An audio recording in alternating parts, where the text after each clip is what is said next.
So we're going to talk about a quick bit of DC history.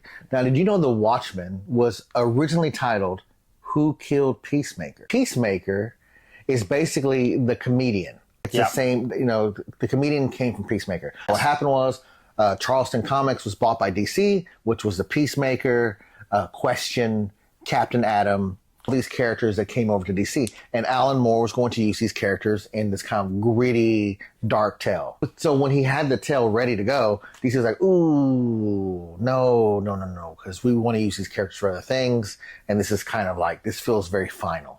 So he didn't go far off from the characters. In fact, here's Question, from the Charlton Comics. And this is Rorschach that ended up being in the Watchmen. So you can see it wasn't far off. Manhattan is pretty much Captain Atom, right?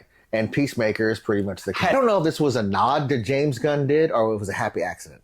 When Zack Snyder directed The Watchmen, when the comedian dies, he goes, it's all a joke. It's a big joke, basically, and he throws him out the window. When Peacemaker is about to die, but right before he dies, and his fight with Rick Flag Jr., Rick Flag says to him, Peacemaker, what a joke. That is pretty interesting. That's pretty interesting before Rick Flag died. Just in case you didn't, Peacemaker, comedian.